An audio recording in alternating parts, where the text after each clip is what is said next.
hard on one item and then typically want to go into a lot of other defenses, right? So I think like Irelia, old Jarvan, we've had Jax as well. We've had characters throughout the years that have really relied on Trinity Force. And almost none of those champions are in like a really great spot with their itemization, and they're just kind of dropping it entirely. And I think a lot of this is because with preseason, we changed crit. Right, and basically we said like, hey, if you're a marksman, crit is available on all these other items, and so the crit on Trinity Force is kind of vestigial because it doesn't really work on a lot of different champions. It's like kind of good on Corki, but even then, in a lot of cases, you could be better off with a traditional Infinity Edge build and just critting for magic damage. So we're kind of looking at an opportunity to say, how can we make it better on the champions it's supposed to be good on, which are these like CDR-based tanky fighter type characters. So there's no guarantees that we're going to do it yet, and we're still working on a lot of different iterations, but Trinity Force is subject to get a change. What change that will be is something that we're not 100% on yet. So there it is. There's my blast about things, about Trinity Force things. There you go. Any spoilers you can give for the Assassin reworks? Is there anything you can say about the Assassin update? I mean, we know which ones we want to work on. Like, what we did with Marksman and Mages is we kind of had these champions need a lot of work, and then these champions, we still want to try to touch as many as we can. So there's kind of larger projects and smaller projects, and I think we've narrowed down which of the larger Assassin projects probably shouldn't. Yeah, we probably shouldn't talk about the specific ones what yet. Those are yet. Some people, I think Medler's been talking about a little bit of them. Yeah. I think it's important to remember or to kind of put it out there though that like the Assassin update is not about like making Assassins stronger or weaker, right? I think the Mage update is almost a perfect example where I think a lot of us consider it a success.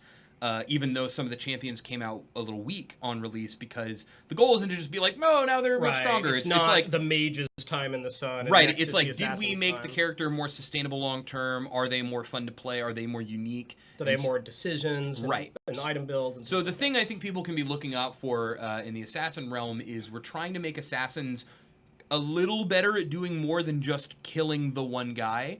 Because I think we've had almost the toughest time with Assassin, because it's like, which Assassin's good? Whichever one's broken at the time, right? Because in the end, you pick them all for that purpose, and then there are times where it's like, LeBlanc, way back in the day, had like best-in-class wave clear of a mage, and also killed people really quickly, and you're like, I don't know, what about that, right? So looking into trying to give Assassins a function that's like a reason you want to pick them is not just they're overpowered. Right. All right, we got a lot of them right here. Good. So let's go. So let's start digging through. Happy to see Greg more cheerful compared to the last stream. I can't remember. I think you were just tired. I don't know. This is like, you guys gotta understand. I'm always tired. This is Greg's bedtime, basically.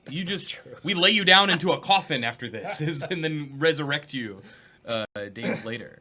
Let's see. So when are we getting those Talia buffs? Not sure. Actually. Her win rate is a little low right now, and we are talking, we don't want to jump the gun. We want a little more data. My hunch is that we'll end up buffing her somehow.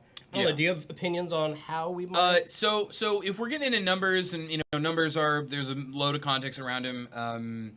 Talia released at a 37% aggregate win rate, and that's day one. Right. So we don't day have one win rates are always low. Right. Yeah. And so for context, everyone, Yasuo's day one win rate was 17%. So if you won on release Yasuo day, pat yourself on the back because you did the impossible. So we feel like Talia is probably on the medium scale in terms of like difficulty. Like we weren't like, pulling our hair out like, oh, this is going to be the hardest character. So it's probably very likely that she is undertuned. But we are trying to figure out like exactly in what bracket. Is this like we got to bump her up a ton? Is this we want to give some supplemental buffs and give people time to continue experimenting, whatever. But yeah, stuff for Talia is planned, so you can expect some follow-up. No word on how big it'll be. This is actually one I think we should probably go ahead and hit on personally. How do we feel about Light leaving the team? Yeah. I mean, I'm sad. I really liked Jeff and loved working with him. And part of the reason I came to RIOT was excited to work with him. And I feel like I learned a lot from it. At the same time, he's leaving on really good terms. If he ever wanted to come back, I'd be thrilled to get him back. You know, we're going to stay in touch. I think he was just in a place where he really likes chasing down, you know, he likes moonshots. That's really what motivates him. And he did a lot of that for League. And I think he is looking for more opportunities to do that now that he's kind of, you know, I don't want to say like mission accomplished. We've solved all of the player behavior issues on League. He can leave now. He did everything. It's all fixed. No. And we still have, the team is in really good hands. We've got some new leads in place, and hopefully we'll talk about some of our next steps soon. I'm super excited about them. Yeah, I think my feeling about Jeff leaving is it's always very interesting when someone who's been at the company for a really long time leaves for whatever reason, you know, because it is, you know, it's sad to be like, oh, I loved working with that guy, or he was really smart, and let's talk about everything that he did. But it's also kind of almost a call to action for everyone else to step up and say, like, hey, we now have this void to fill. We all have a lot of growing to do. And I always find that really exciting because after, I think, a couple days, like 2 weeks, I will have worked here for 4 years. Nice. And so over the millennia, right, I've seen many people come and go and large shifts that happen in the company. And so I'm kind of excited to see what happens next, because I think, like Greg said, we know not everything is fixed. And it's not like, and toxicity is over. Right. No one is mean to anyone, right? It's like, that's not how it was. But when I think about what it was when I started playing and now, incredible improvement. So very excited to see where it goes.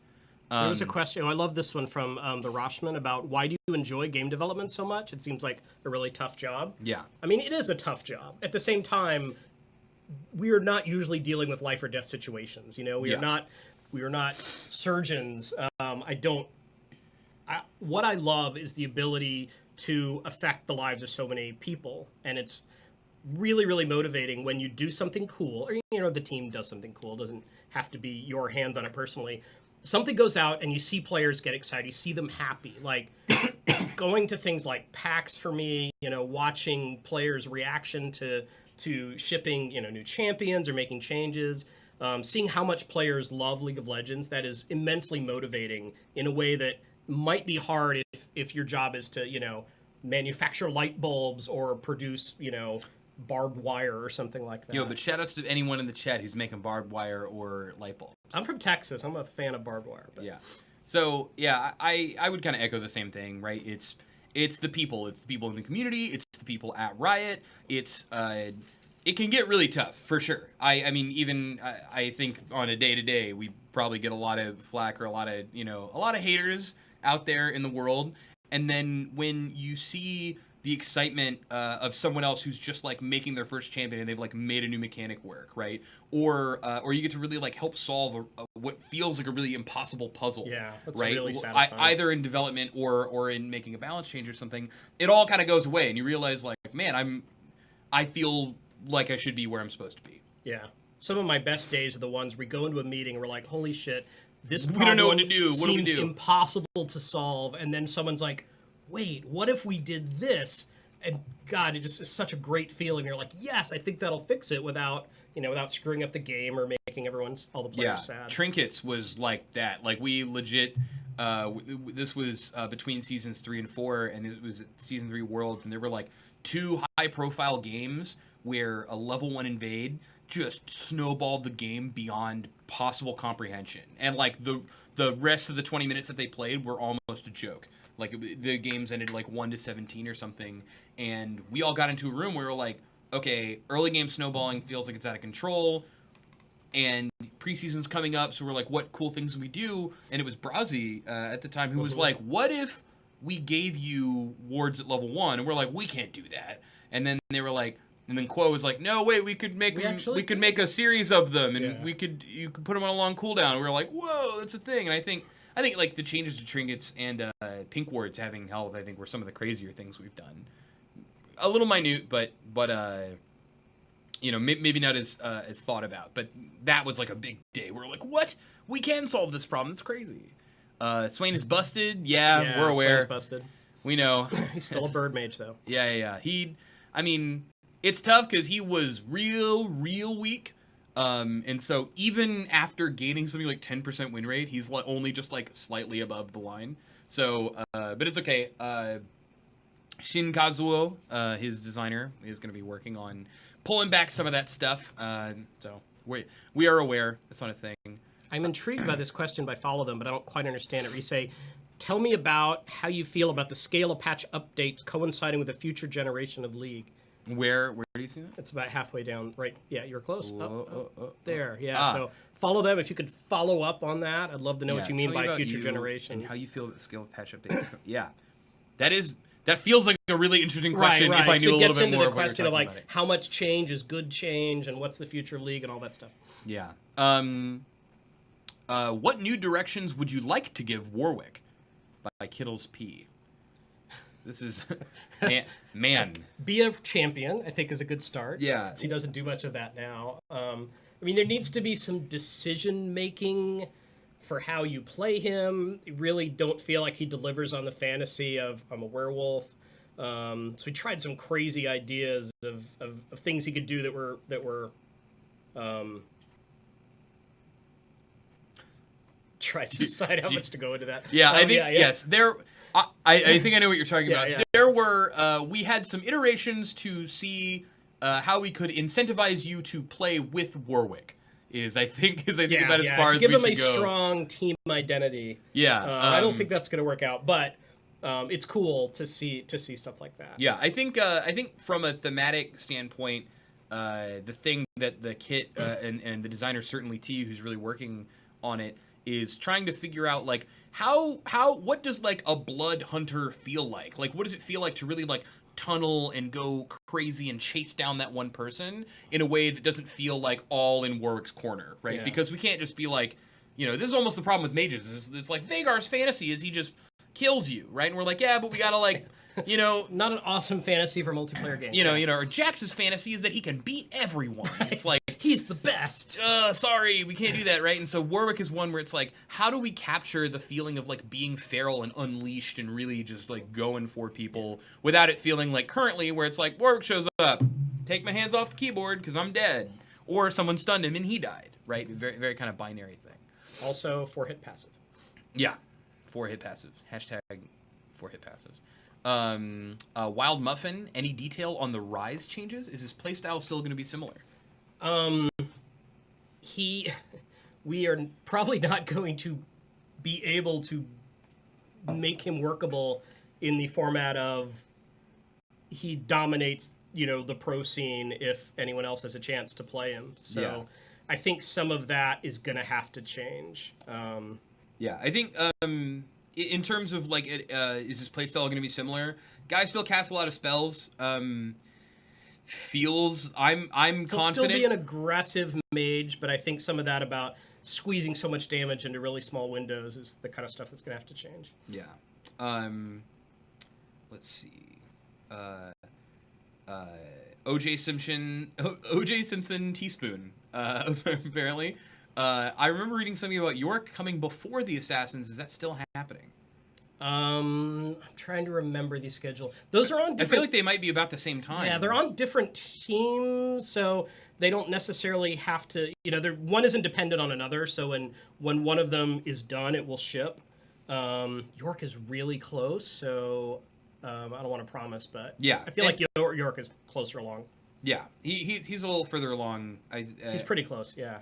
I want to say, yeah, now with Terracout, he is the next. He is the next one, and Yeah. Assassins, we're still iterating a lot on them, so I'm pretty confident York will be first. Yeah, so they might come close together, but yeah, I think that's still going to happen.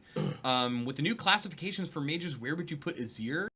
I think this is a conversation we're still having because Azir is one of those characters who's everywhere, but I think either primary or secondary, he feels like an artillery, right? He's like, in terms of like what he does with his damage, it's like, I poke you from really far away, and closing on me should be meaningful. We've had a little bit of trouble with that because he also does like matrix dodges and he has the wall, right? But trying to say like, we don't want it to just be you're all long range and you 100% die if you get close. But we have other artillery characters I think feel better in this space. But artillery is my best thought. Maybe the battle mage I was going to say battle mage, but I think Yeah. you make a good case for artillery. Yeah, I think, I mean, this even shows you, we're like, he could be either, right? And that's a good point about the way we're thinking about these classifications is it's not the goal to shove everyone into a space where they don't necessarily fit, but it just gives us a framework to have these conversations about, like, you know, Azir is a champion that we've often had difficulty having really clear weaknesses for, so figuring that out might help us say, okay, if we need